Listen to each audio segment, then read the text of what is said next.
Cümleten selamun aleyküm hanımlar, kanalıma hoş geldiniz. Bugün sizlere iki renkli çok güzel bir 5 şiş patik modelinin baştan sona anlatımını yapacağım. Ben patiğimde sarı ve krem olmak üzere iki tane piyasada rahatlıkla bulabileceğiniz patiklik iplerden kullandım. İplerimi hemen şöyle bir kenara alıyorum. Patiğimde kullandığım şişlerim ise 3 numara. Hemen modelimi göstereyim hanımlar sizlere. İşte modelimiz bu şekilde. Pomponlu, ajurlu, böyle çok şık, çok tatlı, minnoş bir model yaptım. Çok güzel, çok hoş oldu. Ben çok beğenerek yaptım. Umarım sizler de benimle birlikte beğenerek, severek yaparsınız. Patiğimizin yanları, önü, arkası hepsi bu şekilde. Hanımlar, bu patik benim elimin ölçülerine göre 37, 38 ve 39 numara ayaklar için uyumlu oldu. Tek renk ve ajurlu bir model olması itibariyle de hanımlar patiğimiz açılma özelliğine sahip. Örerken bunu da göz önünde bulunduralım. Hemen patiğimize bunun tarafından her zaman olduğu gibi 12 ilmek olarak başlıyorum hanımlar. Bu şekilde 12 adet ilmeğimizi atıyoruz. Bu başlama tekniğini bütün 5 şiş patik videolarımda gösterdim. Sil baştan yeniden anlatıyorum şu anda. Sebebi şu: bu videoya ilk defa denk gelecek olan hanımların da kafaları karışmasın diye. Ayrıca kanalımda farklı 5 şiş patik başlama teknikleri de var. Sizler patiğinizi dilediğiniz şekilde başlayabilirsiniz. Bakalım kaç ilmeğimiz olmuş? 3, 6, 9, 11. Bir ilmek daha atıyorum. 12. 12 ilmeği attıktan sonra geri dönüyoruz. Şimdi örgümüzün arka yüzündeyiz hanımlar. Bu aşamada ilk ilmeğimi örmeden alıyorum. Devamında gelen ilmeklerimi ters olarak örüyorum. Ters örgü uygulaması yapıyoruz hanımlar. Bu arada kanalıma abonelik ücretsizdir. Abone ol butonuna basarak kanalıma ücretsiz abone olabilirsiniz. Bakın son ilmeğim kaldı. Son ilmeğimi de ters olarak ördüm. Geri döndük, ön yüzdeyiz. Bu aşamada hem 5 şişe geçiş yapacağız hem de tamamen düz örgü uygulaması yapacağız hanımlar. Kenar ilmeğimi alıyorum. İkinci ilmeğimi ördüm. Üçüncü ilmeğim 4, 5 ve 6. İlk 6 ilmeğimi ilk şişimle ördüm. Kalan 6 ilmeğimi de ikinci şişimle öreceğim. Yani 12 adet ilmeğim vardı. 6'şar 6'şar iki şişime eşit olarak paylaştırdım. Bu şekilde. Şimdi hanımlar, hiç geri dönmeden ilk başladığımız yerlerden ilmekler çıkartacağız. İlk ilmeğimi hemen şu kenardan çıkartıyorum hanımlar. İlmeğin iki kanadına birden girip şöyle ilmeğimi çıkarttım. Sonrasında ilmek çıkartabilmek için de tığımdan yardım alacağım. Bakın, ilk başlangıç yerine tığım ile girip ilmeğimi çıkarttım. Üçüncü şişime taktım. Burada 2 ilmeğim oldu. Başlangıç yerlerine giriyoruz hanımlar. İlmek çıkartıp şişimize takıyoruz. Bakın 4 ilmek oldu. 5. Bakın, başlangıç yerine ilmeğin iki kanadına birden giriyorum. İlmeğimi çıkartıp şişime takıyorum. Üçüncü şişimde 6 ilmeğim oldu. Şimdi ben 6 ilmek daha çıkartacağım. Onu da 4. şişime takacağım. Şu birinci ilmeğim sırasıyla hiç atlamadan başlangıç yerlerine gelip ilmeğimi çıkartıyorum ve şişime takıyorum. Bu tarz başlama tekniğinde hanımlar, başlangıç yeri, ilmek çıkarttığımız yerler falan hiçbir şekilde belli olmuyor. Çok muntazam, düzgün görünüyor patik burnumuz. 5 ilmek oldu ve şu kenardan bir ilmek daha çıkartıp şişime takıyorum. 6 ilmeğim oldu. Böylece 4 şişimde de 6'şar tane ilmeğim oldu. Şimdi hanımlar, 5. şişimi aldım, örmeye başlayacağım. Bir sıra ilmeklerimi düz olarak öreceğim. 4 şişimdeki 6 ilmeğimi de düz öreceğim. 5 şiş patikte bir sıra dediğimiz olay şudur: 4 şişimizdeki ilmeklerimizi de örüp tamamlayınca bir sıra örmüş oluyoruz. İkinci şişime geçtim. Şimdi de buradaki 6 ilmeğimi öreceğim düz olarak. Düz örgü uygulaması yapıyorum hanımlar. Boşalan şişim ile sıradaki şişimdeki ilmeklerimi örüyorum. Üçüncü şişime geldim. Şimdi de buradaki ilmeklerimi düz örüyorum.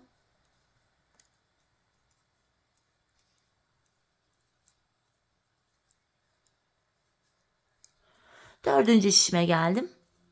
Şimdi de buradaki ilmeklerimi düz olarak örüyorum. Bir sıra ilmeklerimi ördüm hanımlar. Başlangıç yerine geldik. Şimdi artırma zamanı. Patik burnumuza şöyle baktığımız anda artırma işlemini sağ ve sol kenardan yapıyoruz. Bu orta kısımlardan artırma yapmıyoruz. İlk şişimdeyim. İlk 2 ilmeğimi örüyorum kenardan. Ardından ikinci ilmeğimin altındaki hemen şuradaki ilmeğimin kenarına şişimi takıyorum. Buradan aldığım ilmeğimi de düz ördüm. Kalan ilmeklerim düz olarak örülüyor. Birinci şişimde böylece 7 tane ilmeğim oldu. İkinci şişime geldim. Şöyle baktığımız anda hanımlar kenar sol tarafa düşüyor. Burada da son 2 ilmeğim kalana kadar öreceğim ve artırmalarımı yapacağım. Bakın sondan ikinci ilmeğimin altındaki hemen şu ilmeğimin kenarına şişimi takıyorum. Buradan aldığım ilmeğimi düz ördüm. Kalan ilmeklerim düz örülüyor. Üçüncü şişime geldim. Burada da kenar hemen sağ tarafta. İlk 2 ilmeğimi örüyorum. Ardından ikinci ilmeğimin altındaki şu ilmeğimin kenarına şişimi taktım. Buradan aldığım ilmeğimi düz örüyorum. Bakın kenardan artırmamı yaptım. Kalan ilmeklerim düz örülüyor. İlk 3 şişimde 8'er tane ilmeğim oldu. 4 şişimizdeki ilmek sayıları da eşit olacak. Dördüncü şişime geldim. Şöyle baktığımız anda kenar sol tarafa düşüyor. Son 2 ilmeğim kalana kadar öreceğim ve artırmamı yapacağım. Bakın sondan ikinci ilmeğimin altındaki şu ilmeğimin kenarına şişimi takıyorum. Buradan aldığım ilmeğimi de düz ördüm. Kalan 2 ilmeğim düz örülüyor. Böylece 4 şişimizde de 7'şer tane ilmeğimiz oldu. Bir sıra artırma yaptık. Şimdi hanımlar bir sıra artırma yapmadan 4 şişimizdeki 7'şer ilmeğimizi de düz olarak öreceğiz. Yani bir sıra artırma yapıyoruz. Bir sıra ilmekleri artırma yapmadan düz olarak örüyoruz. Sebebi şu. Her sıra artırma yaparsak şayet patik burnumuz bir anda açılma yapar ve hoş bir görüntü olmaz. İkinci şişimdeki 7 ilmeğimi de yine ördüm. Üçüncü şişime geldim. 3 ve 4. şişimdeki ilmeklerimi de artırma yapmadan öreceğim. Bu ilmeklerimi örerken sizlere artırma işlemini kısaca tekrar etmek isterim. Artırma işlemini 1. ve 3. şişimizde ilk 2 ilmeği ördükten sonra yapıyoruz. 2. ve 4. şişimizde de son 2 ilmek kalana kadar örüp öyle artırmalarımızı yapıyoruz. Bu şekilde hanımlar bir sıra ilmeklerimi düz olarak ördüm. Başlangıç yerine geldik. Yeniden artırma zamanı. İlk şişimdeyim. Kenar hemen sağ tarafta. İlk 2 ilmeğimi örüyorum. Ardından ikinci ilmeğimin altındaki şu ilmeğimin kenarına şişimi taktım. Buradan aldığım ilmeğimi de düz örüyorum. Kalan ilmeklerim düz örülüyor. Böylece birinci şişimde 8 tane ilmeğim oldu. Gördüğünüz gibi ilmek sayıları arttıkça hanımlar şişlerimizde yerli yerine oturuyor. Bakın başlangıç yerimizde bu şekilde hiçbir şekilde belli değil. Patik burnumuz çok muntazam duruyor. İkinci şişime geldim. Kenar sol tarafta. Son 2 ilmeğim kalana kadar öreceğim ve artırmamı yapacağım. Bakın sondan ikinci ilmeğimin altındaki şu ilmeğimin kenarına şişimi takıyorum. Buradan aldığım ilmeğimi düz ördüm. Kalan 2 ilmeğim düz örülüyor. Üçüncü şişime geldim. Burada da hanımlar kenar hemen sağ tarafta. İlk 2 ilmeğimi örüyorum. Ardından ikinci ilmeğimin altındaki şu ilmeğimin kenarına şişimi taktım. Buradan aldığım ilmeğimi de düz örüyorum. Kalan ilmeklerim düz. İlk 3 şişimde 8'er tane ilmeğim oldu. 4. ve sonuncu şişime geçtim. Burada da hanımlar kenar sol tarafta. Son 2 ilmeğim kalana kadar öreceğim ve artırmamı yapacağım. Bakın sondan ikinci ilmeğimin altındaki şu ilmeğimin kenarına şişimi takıyorum. Buradan aldığım ilmeğimi düz ördüm. Kalan 2 ilmeğim düz örülüyor. Böylece 4 şişimizde de 8'er tane ilmeğimiz oldu. Şimdi hanımlar bir sıra ilmeklerimizi düz öreceğiz. Sonraki sıra artıracağız. Düz öreceğiz, artıracağız. Bu şekilde patik burnumuzu tamamlayacağız. Ben bu patiğimde her bir şişimde 14'er ilmeğim olana kadar artırmalarımı yaptım ve modelime başladım. Şimdi hep birlikte artırmalarımızı yapalım gelelim. Sonra da birlikte modelimize başlayalım. Evet hanımlar ben her bir şişimde 14'er ilmeğim olana kadar bakın bu şekilde artırmalarımı yaptım ve geldim. 14. ilmeği artırdıktan sonra bir sıra düz örmedim. Hemen modele başlayacağım. Bu aşamada şöyle krem ipimi de hazırladım. İlk ilmeğimi sarı ile örüyorum. Ardından kremimi ekliyorum. Bir tane krem örüyorum. Bir tane sarı ördükten sonra bir tane de yanına kremimi ördüm. Hemen krem ipimin ucunu sarı ipime bağlayacağım patiğimiz sökülmesin diye. Her eklediğimiz yeni ipte düğüm atmayı unutmayalım. Ardından bir sarı, bir krem. Bir ilmek sarı, bir ilmek krem. Bu şekilde hanımlar ilmeklerimizi örüyoruz. Bir sarı, bir krem. Bir sarı, bir krem. Bir sarı, bir krem. Bu şekilde. Diğer 3 şişimizi de aynı şekilde bir sarı, bir krem olacak şekilde örelim gelelim. Evet hanımlar ilmeklerimi ördüm geldim. Modelimizde bir diğer sıramıza geldik. Bu sıramızda da şöyle yapıyoruz. Sarı olan ilmeklerimi krem ipim ile, krem olan ilmeklerimi de sarı ipim ile örüyorum. Kremler sarı, sarılar krem olacak şekilde. Yine bir krem, bir sarı. Bu şekilde devam ediyor. Bir ilmek krem, bir ilmek sarı. Bir krem, bir sarı.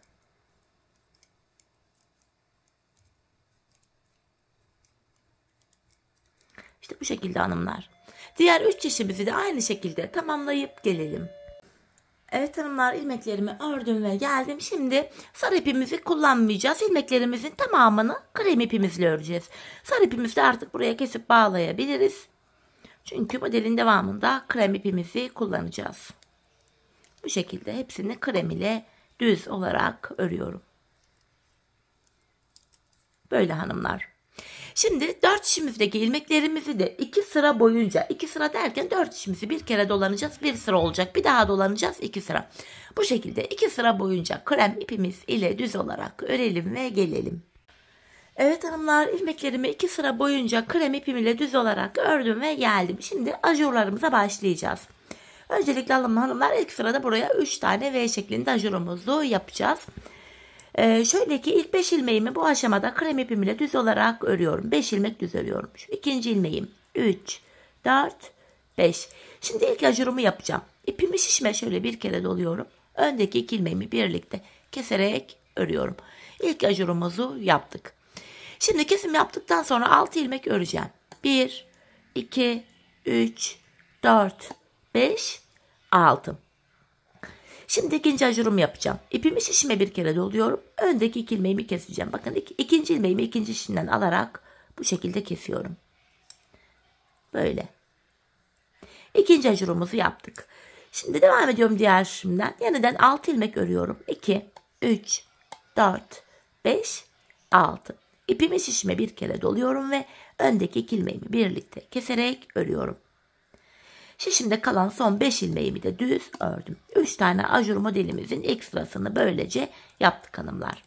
Geldik patiğimizin tabanına. Patiğimizin taban bölümünde hiçbir işlem model yok. İlmeklerimizi tamamen düz olarak örüyoruz hanımlar. Bu nedenle artık videonun devamında patiğimizin tabanını göstermeyeceğim. Taban olan yerleri keseceğim videodan. Tamamen modelli tarafları her sıra göstereceğim. Sizler videonuzu durdur oynat yaparak patiğinizi kolayca yapabilirsiniz. Bu düz yerleri gösterip de sizleri de gereksiz yere oyalamak, meşgul etmek istemiyorum. Evet hanımlar, patiğimizin tabanını ördük. Yeniden ön yüzdeyiz. Hanımlar, bir önceki sırada modellik kurulumu yapmıştık. Ajurlarımızı yapmıştık. Bu sıramızda ilmeklerimizi tamamen düz öreceğiz. Yani patiğimizde bir sıra model kurulumu yapıyoruz. Bir sıra ilmeklerimizi tamamen düz olarak örüyoruz. Gördüğünüz üzere bütün ilmeklerimi düz olarak örüyorum. İkinci şişime geçtim. Yine buradaki ilmeklerimi de düz olarak öreceğim. Model kurulumunu 2 sırada bir yapıyoruz hanımlar. Bir sıra model kurulumu, bir sıra düz örgü. Bu şekilde. Şimdi patiğimizin tabanını düz olarak örelim ve gelelim. Evet hanımlar, tabanımızı düz olarak ördüm geldim, yeniden ön yüzdeyiz. Şimdi ajurumuzun ikinci sırasını yapacağız. Bu defa bakın ikili ajur yapacağız. Ajurumuz V şeklinde açılacak. Bu aşamada sevgili hanımlar ilk 3 ilmeğimi düz öreceğim. İlk 3 ilmeğimi 1, 2, 3. Ardından bu öndeki 2 ilmeğimi sağa doğru kesim yapacağım. Bu şekilde ikinci ilmeğin içinden girerek de kesim yapılabilir. Fakat ben o şekilde sağa doğru kesimleri yapamıyorum, zorlanıyorum. Bu nedenle şöyle yapacağım. Bu ikinci ilmeğimi alıyorum. İlk ilmeğimin önüne bakın önden getirip bırakıyorum ve ardından ikisini birlikte keserek örüyorum. Sağa doğru kesimleri ben böyle daha rahat yapıyorum. Ardından ipimi şişime bir kere doladım. Bir ilmek düz örüyorum. Şimdi ikinci ajurumu yapacağım. İpimi şişime bir kere doluyorum. Öndeki 2 ilmeğimi birlikte keserek örüyorum. Bu şekilde ajurumuz V şeklinde açılıyor. Şimdi arada 3 ilmeğimiz var. 1, 2, 3. İkinci ajurlu modelimi yapacağım. Öndeki 2 ilmeğimi alıyorum. Böyle sağa doğru kesim yapıyorum. İkinci ilmeğimi ilk ilmeğimin önüne getirip bıraktım. İkisini birlikte keserek örüyorum. İpimi şişime bir kere doladım. Bir ilmek düz ördüm. İpimi şişime bir kere daha doluyorum. Öndeki 2 ilmeği birlikte sola doğru kesim yapacağım. İkinci ilmeğimi ikinci şişimden alarak örüyorum. Kesimimi yaptım. Bu aşamada ilk şişimizdeki ilmek sayıları artmış olabilir. İkinci şiştekiler de azaldı. Hanımlar, modelde herhangi bir bozulma falan olmuyor. Bilek ayrımı yaparken tekrardan 14'er ilmeğimizi şişlerimize ayıracağız. Kesimimi yaptım. Şimdi 3 ilmek öreceğim yeniden. 3. ajurlu modelimi yapacağım. Bakın öndeki 2 ilmeğimi alıp sağa doğru kesim yapacağım. İkinci ilmeğimi ilk ilmeğimin önüne getirdim. İkisini birlikte keserek örüyorum. İpimi şişime bir kere doladım. Bir ilmek düz ördüm. Bir daha doladım ve öndeki 2 ilmeğimi birlikte keserek örüyorum. Kalan 4 ilmeğimi de düz örüyorum. Şimdi tabanımızı örüp gelelim. Evet hanımlar, tabanımı ördüm geldim, ön yüzdeyiz. Bir önceki sırada ajurlarımızı yapmıştık. Bu sıramızda ilmeklerimizi tamamen düz olarak öreceğiz. Bu şekilde bakın, hepsini düz örüyorum. Ajurlu ilmeklerimi, kesim yaptığım ilmeklerimi tamamını düz olarak örüyorum. İkinci şişime geçtim. Yine buradaki ilmeklerimi de düz olarak örüyorum. Tamamen düz örgü hanımlar.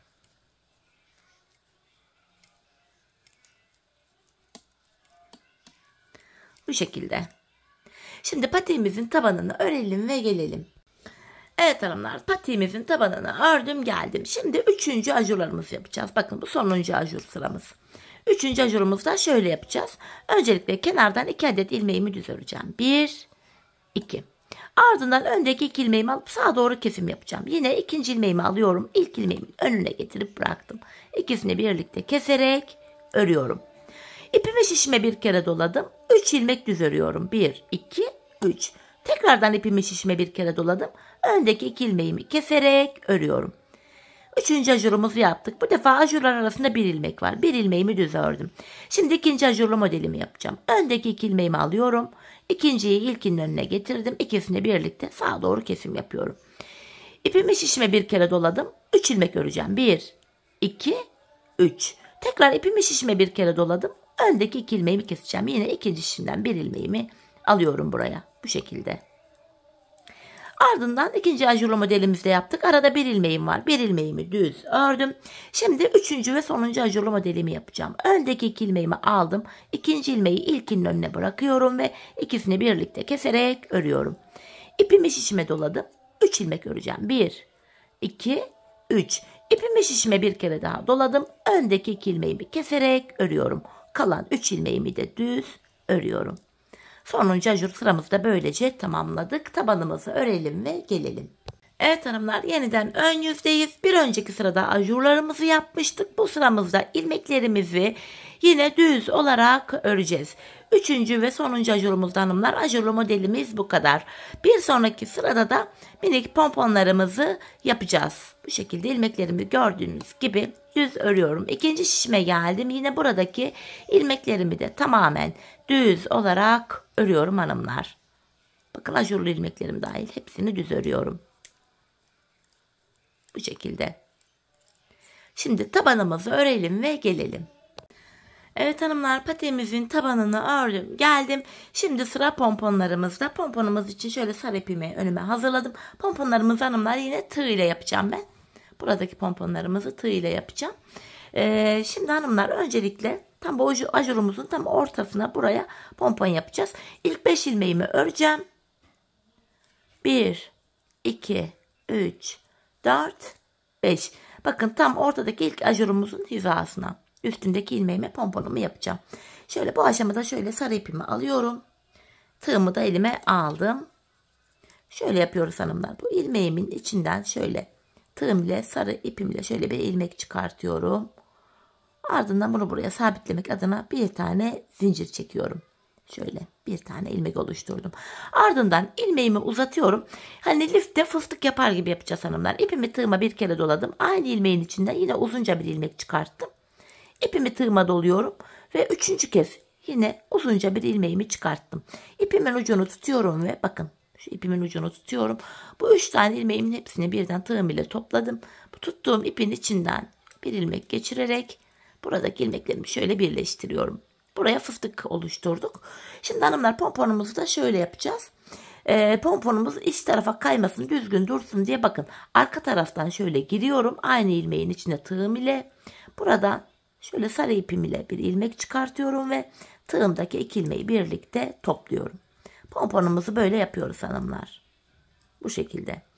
Şimdi hanımlar, hemen yanındaki ilmeğimi krem ipim ile örüyorum. Böyle. Hanımlar, bu pompon yaparken aynı iple 2. ve 3. pomponumu ben yapmadım. Sebebi şu: bu şekilde yapınca hanımlar arka taraftan böyle sarı iplerimiz görünüyor ve arkada hoş bir görüntü olmuyor. Ben ipimi keseceğim. 2. pomponumu yapmak için yeniden ipimi ekleyeceğim bu nedenle. Sizler dilerseniz o şekilde de yapabilirsiniz. Hemen ipimin ucunu kesiyorum buraya. Şöyle Krem ipime bağlayacağım buradan. Arkadan hanımlar bu sarı ip geçişleri görünmesin diye. Çünkü çok hoşlanmadım. Bu ipuçlarından hanımlar arka bölüme gizleyeceğiz yeniden. Sarı iplerimiz görünmeyecek. Hemen ilk pomponumu yaptım. İlk pomponumdan sonra bir ilmek kremi örmüştüm. Şu ikinci kremim 3, 4, 5, 6, 7. Araya 7 ilmek ördüm. Bakın ikinci ajurlu modelimin tam ortasına denk geldim yine. Burada tekrardan pomponumu yapacağım. İlk pomponumu nasıl yaptıysam ikinciyi de aynı şekilde yapıyorum. Tekrar şöyle krem ipimi kurtarayım şuradan. Sarı ipimi alıyorum. Sarı ipimle bu ilmeğimin içinden şöyle bir ilmek çıkartıyorum tığım ile, bakın. Şöyle. Bunu buraya sıkılamak adına da bir tane şöyle zincir çekiyorum. İlmeğimi uzattım. İpimi tığıma doladım. Aynı ilmeğin içinden yine bir uzatarak ilmek çıkartıyorum. İpimi tığıma doladım. Yine aynı yerden bir ilmek daha çıkarttım. Bu ipimin ucunu tutuyorum hanımlar ve şöyle bu 3 tane çıkarttığım ilmeğin hepsini topluyorum. Bu ipimin içinden girerek ilmek çıkartıyorum ve tığımdaki 2 sarı ilmeğimi topluyorum. Pomponum düzgün dursun diye de bakın yine arkadan giriyorum ilmeğin içine. Ve sarı ipim ile buradan yine şöyle bir adet ilmek çıkartıyorum. Şu ipimizin ucu hanımlar arka tarafta kalacak. Şöyle bakın arkadan girerek şöyle bir ilmek çıkartıyorum ve tığımdaki 2 ilmeği topluyorum. İlmeğimi şişime takıyorum. Bu aşamada hanımlar yine hemen yanına bir ilmek kremi ördükten sonra şöyle yapacağım. Sarı ipimin ucunu keseceğim. Pardon. Yine şeyime bağlayacağım. Krem ipime bağlayacağım sökülmesin diye. Şöyle buraya 2 tane bir düğüm atıyorum. Bu şekilde hanımlar pomponlarımız daha düzgün, daha iyi göründü. Hemen pomponumdan sonra bir ilmek örmüştüm. İkinci ilmeğim, üçüncü ilmeğim. Devam ediyorum ikinci şişimden. Şu dördüncü ilmeğim. 5, 6, 7. 7 ilmek ördükten sonra bakın üçüncü pomponumu yapacağım. Yine ilk 2 pomponumla aynı şekilde. Şöyle. Sarı ipimle buradan bir adet ilmek çıkartıyorum. Sonra ipimin ucunu sabitlemek adına buraya bir adet zincir çektim. İlmeğimi uzatıyorum. Aynı yerden bir ilmek daha çıkartıyorum. İpimi tığıma doladım ve aynı yerden bir ilmek daha çıkartıyorum. Sonrasında bu üçünü birden topluyorum. Bu ipimin arasından girerek böyle üçünü topladım. Tekrar arkadan giriyorum hanımlar. Sarı ipim ile buradan bir ilmek çıkartıyorum. İlmeğimin ikisini birlikte keserek örüyorum ve ilmeğimi şişime geçirdim. Ardından hemen yanına bir tane krem ördükten sonra bu sarı ipimi kesip yine kremime bağlayacağım. Siz kesmeyi edebilirsiniz. Aynı sarıyla devam da edebilirsiniz. Ama dediğim gibi ajurların arasından sarı ip geçişi görününce çirkin bir görüntü oldu. Ben diğer patimin içinde denemiştim. Bu nedenle söktüm, yeniden yaptım pomponlarımı. Böyle. Şimdi şişimde son 5 ilmeğim kaldı. Kalan 5 ilmeğimi düz olarak öreceğim. Bu aşamada hanımlar şöyle bu sarı iplerin ucunu da bakın arka bölüme hemen birini göstereyim. Şu aralardan geçirerek şu şekilde gizleyebilirsiniz. Bu şekilde görünmeyecektir hiçbir şekilde. Şimdi hanımlar patiğimizin tabanını düz olarak örelim ve gelelim. Evet hanımlar, tabanımızı ördüm geldim, yeniden ön yüzdeyiz. Bir önceki sırada pomponlarımızı yapmıştık. Bu sıramızda ilmeklerimizi düz örüyoruz. Patiğimiz boyunca bu böyle gidecek. Bir sıra model kurulumu yapıyorsak bir sonraki sırada ilmeklerimizi tamamen düz olarak öreceğiz. Bakın pompon yaptığım ilmeklerim dahil hepsini düz örüyorum. Bu şekilde. Yine pompon yaptığım ilmeğim burada. İpimin kalın tarafı denk gelmiş. Ortadaki pomponum biraz büyük gibi oldu. Bazen iplerde oluyor ya böyle kalınlı inceli çıkıyor. Neyse kurtarır o da. Evet, ikinci şişime geçtim. Yine buradaki ilmeklerimi de düz olarak örüyorum. Ardından hanımlar ön yüzde ikinci ajurlu modelimize başlayacağız.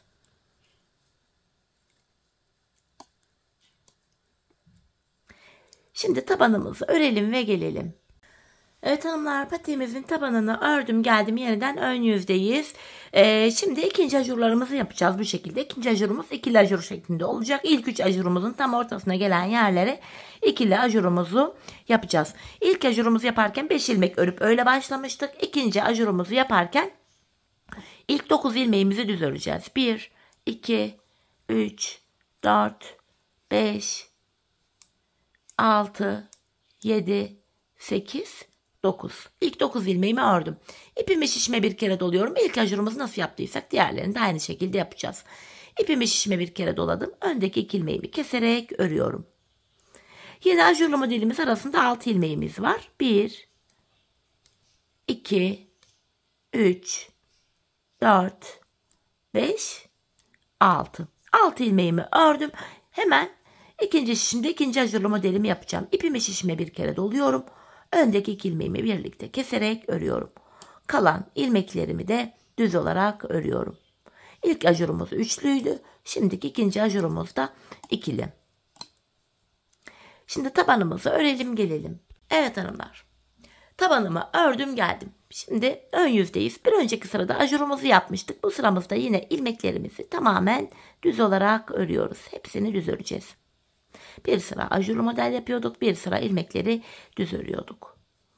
Bir önceki sırada ajur yaptığımız için bu sıramızda gördüğünüz gibi ilmeklerimizi tamamen düz örüyorum. İkinci şişime geçtim. Yine buradaki ilmeklerimi de bakın ajurlu ilmeğimi, kesim yaptığım ilmeğimi hepsini düz olarak örüyorum.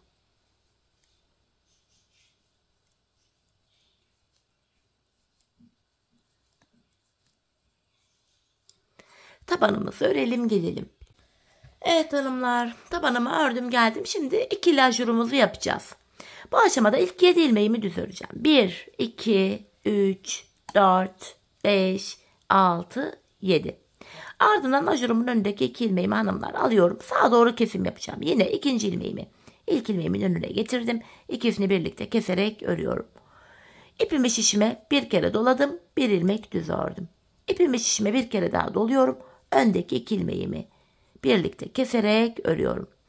Şimdi ajur aralarında 3'er ilmeğimiz kaldı. 1, 2, 3 ilmeğimi ördüm. Şimdi ikinci ajurumu yapacağım. Öndeki 2 ilmeğimi alıyorum. İkisini birlikte şöyle keserek örüyorum. İpimi şişime bir kere doladım. Hemen ikinci şişimden devam edeceğim.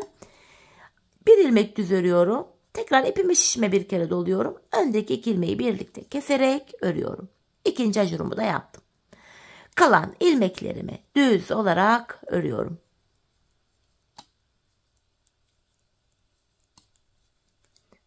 Evet hanımlar, şimdi tabanımızı örüp gelelim. Tabanımızı ördüm, yeniden ön yüzdeyiz. Bir önceki sırada hanımlar ajurumuzu yapmıştık. İkili ajurlarımızı yapmıştık. Bu sıramızda ilmeklerimizi yine tamamen düz olarak örüyoruz. Bakın ajurlu ilmeklerimi hepsini düz olarak örüyorum.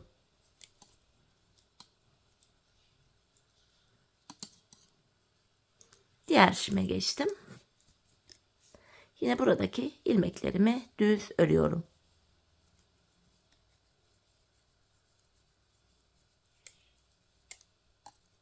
Ön yüzde sıramızı böylece tamamladık.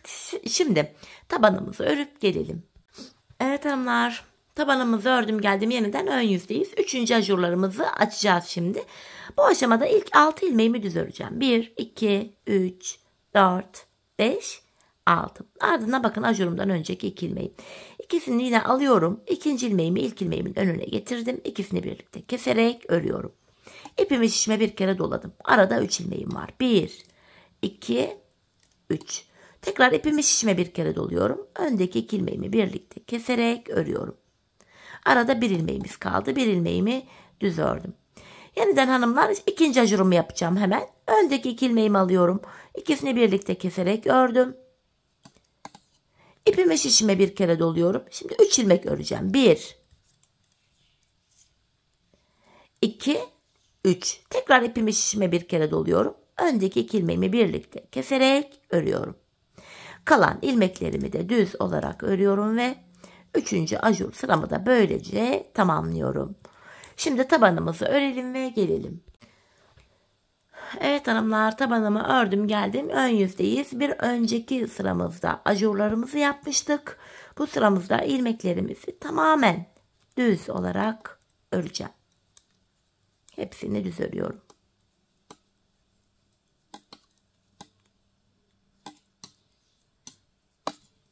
Bu sonuncu ajurumuzda hanımlar, bir sonraki sırada pomponlarımızı yapacağız yine.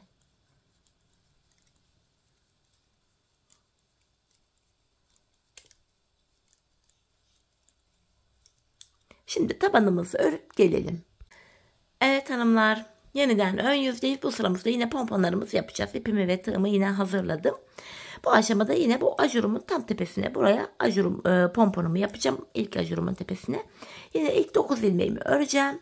1, 2, 3, 4, 5, 6, 7, 8 ve 9. Bakın tam ortaya denk gelen buradaki ilmeğimi, tığımı alıyorum. Pomponumu yapacağım. Yine ilk pomponlarımı nasıl yaptıysam bunu da aynı şekilde yapacağım hanımlar. Bakın. Öndeki ilmeğimin içinden sarı ipim ile bir ilmek çıkarttım tığım ile. Ardından buraya şöyle bir tane zincir çekip bunu buraya sıkılıyorum. İlmeğimi uzattım ve aynı krem ilmeğin içine girerek 3 tane böyle ilmek çıkartıyoruz. Ardından üçünü birlikte topluyoruz. Buradaki ipimin içinden şöyle ilmek çıkartıp ikisini topladım. Ardından şöyle bakın arkadan giriyorum ilmeğimin içine, aynı krem ilmeğimin içine. Sarı ipim ile yine şöyle bir adet ilmeğimi çıkartıyorum. Tığım ile ikisini birlikte topluyorum. İlmeğimi şişime taktım. Hemen yanındaki bir adet ilmeğimi hanımlar krem ipimle öreceğim ve yine bu sarı ipimi kesip bağlayacağım. İlk pomponumu böylece yaptım. 2 tane ajurumuz olduğu için bu sıramızda 2 tane pompon yapıyoruz. Ajurlarımızın içine göre pompon yapıyoruz hanımlar. Hemen buraya 2 tane düğüm attım. Sarı ipimi sabitledim. Şimdi sayarak gidelim. Arada 1, 2, 3, 4, 5, 6. 6 tane ilmeğimiz oldu. Pardon 6. Bir de burada pomponumdan sonra bir ilmek örmüştüm. 7 ilmek oldu. Şimdi tam da buradaki ilmeğime yine bir pompon yapacağım. Şöyle. Tam ortadaki bakın ajurumun tepesine denk gelen ilmeğime. Yine pomponumu yapacağım şimdi. Çok şık, çok tatlı bir model oldu hanımlar. Çok şirin bir şey oldu bu model. Evet, yeniden 3 tane ilmek çıkaracağım buradaki ilmeğimin içinden. Bakın ipimi tığıma şöyle ilmeğimi uzatıyorum. İpimi tığıma doladım. Bir ilmek daha çıkarttım. Doladım. 3. ilmeğimi de çıkarttım. Bu aşamada bu 3 ilmeğimin üçünü birden topluyorum. Hemen aradan girerek şöyle fıstık oluşturdum. Bu defa şöyle arkadan girerek sarı ipim ile bir ilmek çıkartıyorum ve bu 2 ilmeğimi birden topluyorum. Bu ilmeğimi şişime takıyorum. İlmekler de böyle ilk şimdi bayağı bir toplandı.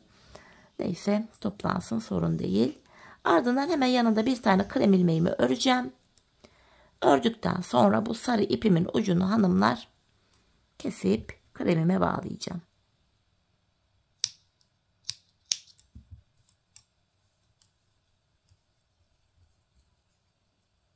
Bu şekilde gördüğünüz gibi ikinci pomponumuzu da yaptık. Ve şişimde kalan diğer ilmeklerimi de krem ipim ile düz olarak örüp sıramı tamamlayacağım.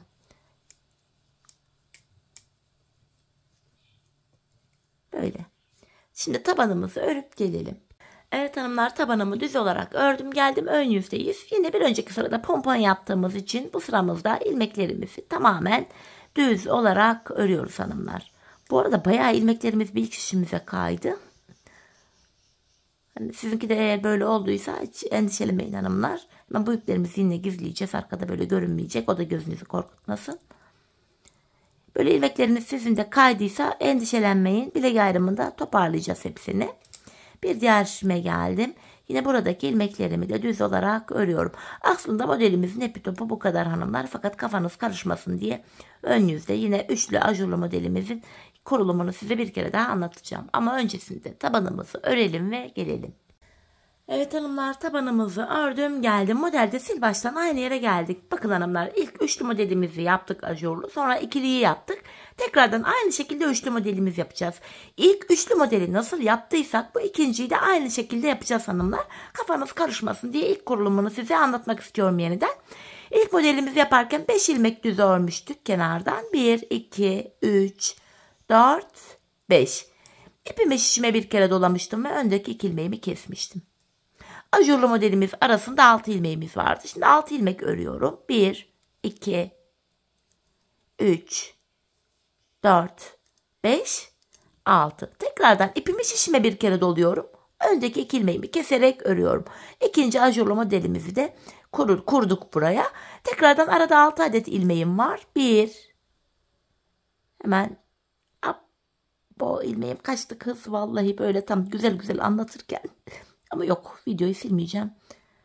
Kaçırdım ilmeğimi, topladım, devam edeceğim. Bakın kesimimi yaptım. Bir ilmek ördüm. Şu ikinci ilmeğim. Şu üçüncü ilmeğim. Devam ediyorum ikinci şişimden. Şu dördüncü ilmeğim. 5, 6. Tekrar ipimi şişime bir kere doluyorum. Öndeki 2 ilmeğimi keserek örüyorum. Üçüncü modelimi de kurdum. İlk modelimle yine aynı şekilde. Kalan 5 ilmeğimi de düz örüyorum.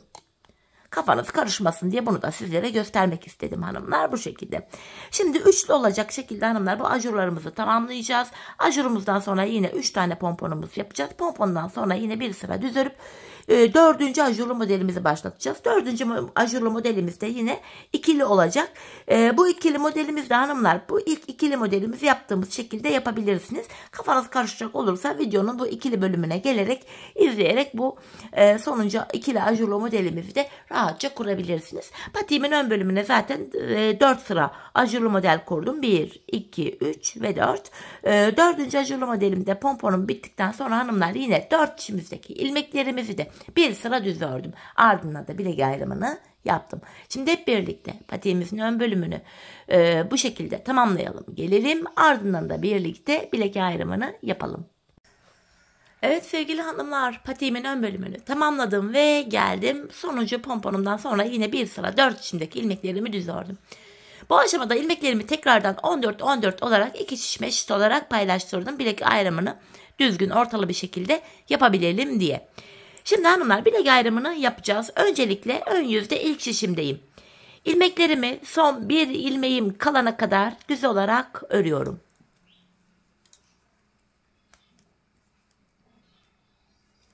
Son bir ilmek kalana kadar. Bu şekilde. Bakın burada son bir ilmeğim kaldı. Buradaki sonuncu ilmeğim ile ikinci şişimdeki ilk ilmeğimi alıyorum. Bu iki ilmeği bakın birbiriyle yer değiştirdim. Yer değiştirdim, ilk ilmeğimi örüyorum. Bilek ayrımında hanımlar tam olarak burada ilmekleri yer değiştiriyorum. Çünkü sebebi şu. Bilek ayrımı daha sıkı ve sağlam oluyor. Şimdi patiğimizin arka bölümlerine geçmiş bulunmaktayız, bu kenarlarına. Patiğimizin bu kenarlarına ben 7'şer ilmek haroşa ördüm. Örgümüzün hem ön hem arka yüzünde düz örgü örünce haroşa oluyor. Hem ön hem de arka yüzde ters örgü örünce de haroşa oluyor. Ben örgümün her iki tarafında da düz örgü örerek haroşalarımı elde ediyorum. Şimdi bilek ayrımı yaptıktan sonra kenardaki ilk 7 ilmeğim haroşa düz olarak örüyorum. Şu ikinci ilmeğim, pardon öremedim, ilmeklerimi topladım. İkinci ilmeğim 3, 4, 5, 6 ve 7. 7 ilmek haroşamı düz ördüm. Diğer ilmeklerimi de yine ön yüzde olduğum için düz öreceğim hanımlar. Patiğimizin arka yüzünde hanımlar bilek ayrımına kadar gideceğiz, geleceğiz, gideceğiz, geleceğiz. Ön yüzde düz örgü, arka yüzde de ters örgü uygulaması yapacağız. Sadece kenarlardaki 7'şer ilmek haroşalarımızı ben düz örgü örerek elde ediyorum. Sizler ters örgü örerek de yapabilirsiniz. Şu anda ön yüzde olduğum için ilmeklerimi tamamen bu bölümde düz olarak örüyorum. Burası tamamen düz örgü. Hızlıca geçiyorum burayı. Tabanımdaki bir diğer şişime geldim. Yine buradaki ilmeklerimi de düz örüyorum.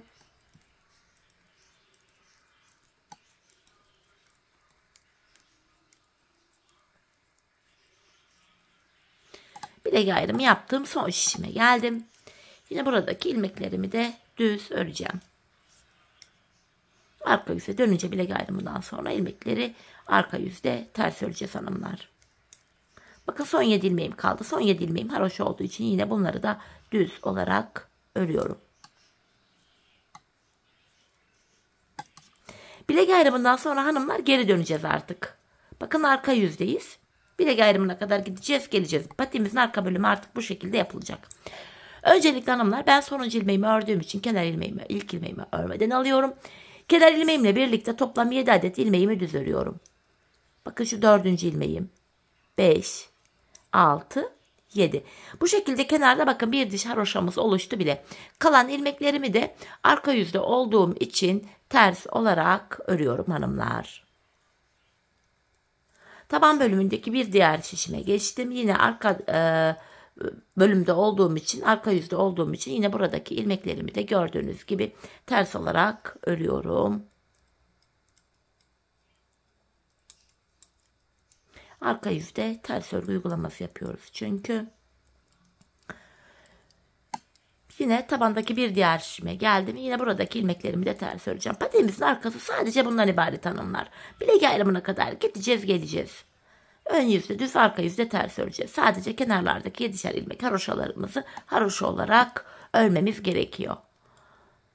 Evet, yine buradaki ilmeklerimi de tamamladım. Son şişime geldim hanımlar. Burada da yine ilmeklerimi ters öreceğim. Sadece kenarda son 7 ilmeğim haroşa olduğu için son 7 ilmeğimi düz öreceğim. Bakın burada son 7 ilmeğim kaldı. Haroşalarım düz olarak örüyorum kenarda. Bakın yine bilek ayrımına geldik. Bilek ayrımından sonra yine geri döneceğiz. Tekrar ön yüzdeyiz hanımlar. İlmekleri diğer bilek ayrımına kadar düz öreceğiz. Yapacağımız işlem bu hanımlar. Geri dönüşte de arka yüzde ilmeklerimizi ters öreceğiz. Patiğimizin arkası, hepi topu bundan ibaret. Bu şekilde diğer bilek ayrımına kadar gideceğiz. Hanımlar şöyle baktığımız anda bu kenarlarımızda birer diş haroşamız oluştu bile. Ben bu patiğimin şu arka bölümüne hanımlar buraya toplamda 15 sıra haroşa ördüm. Benim ölçülerime göre tam geldi. Sizler bu aşamada patiğinizi lütfen ayağınıza giyin, ölçün, o şekilde arka bölümünü tamamlayın.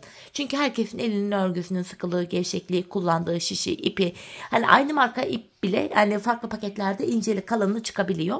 Hani buna bağlı olarak diyorum ki mutlaka ayağınıza patiğinizi ölçün. Patiğinizin arka bölümünüzü topuğunuzun bu kenarına gelene kadar örmeniz gerekiyor. Şöyle çıplak ayak mankenini göstermek istiyorum. Topuğunuzun şu kenarına kadar örmeniz gerekiyor. Bu şekilde yaparsanız çok daha iyi doğru sonuçlar elde edebilirsiniz. Şimdi hep birlikte patiğimizin arkasını örelim gelelim.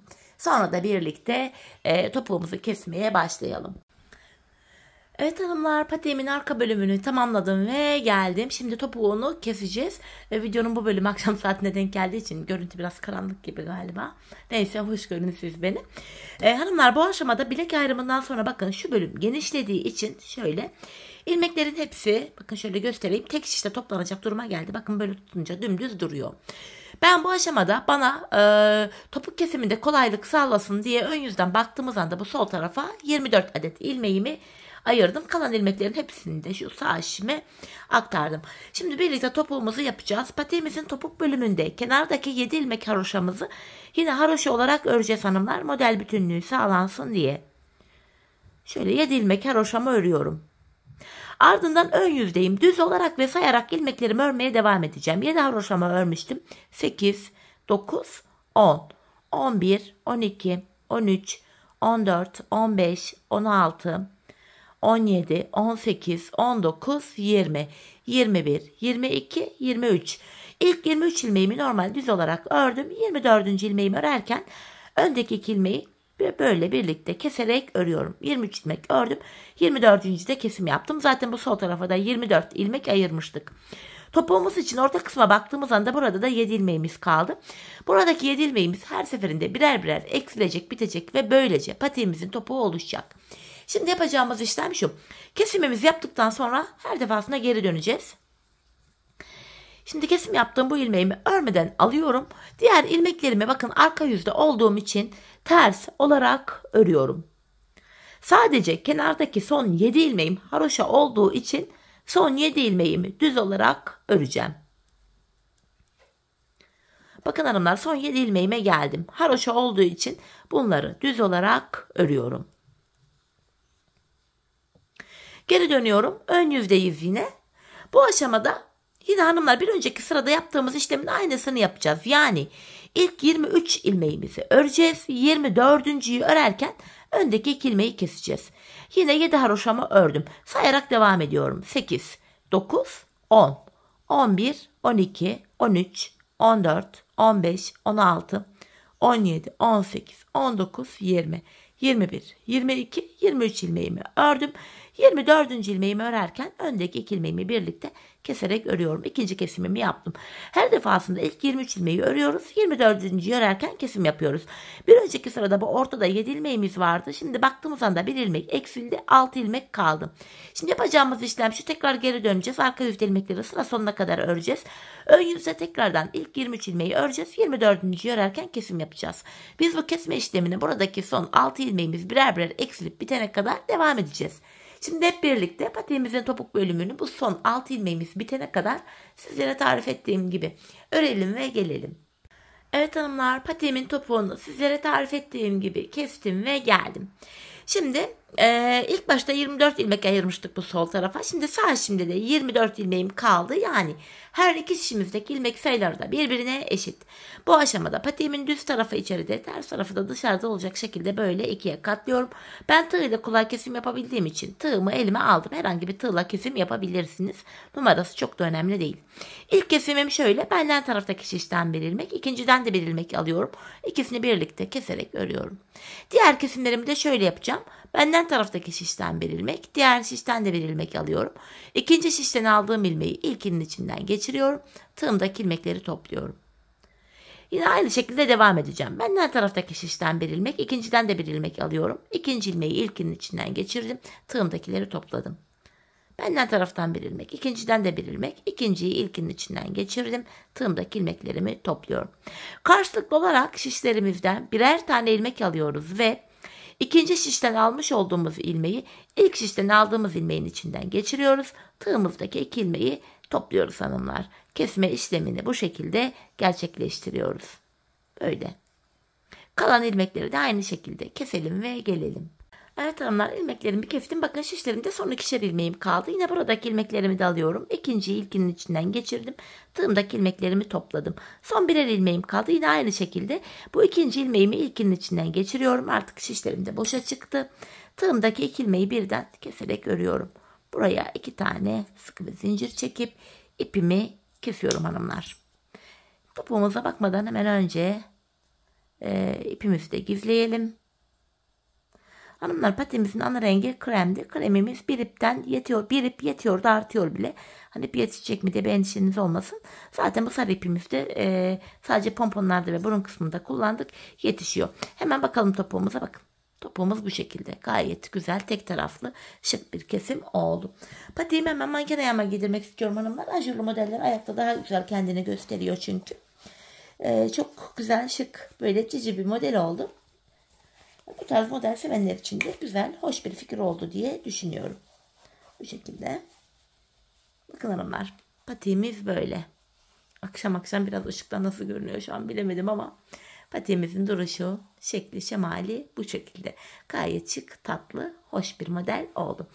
Evet hanımlar, yine birlikte güzel bir modelin daha sonuna geldik. Umarım sizlere faydalı, hoş bir video olmuştur. Yeni modellerde, yeni videolarda buluşmak dileğiyle şimdilik hoşça kalın, sağlıcakla kalın.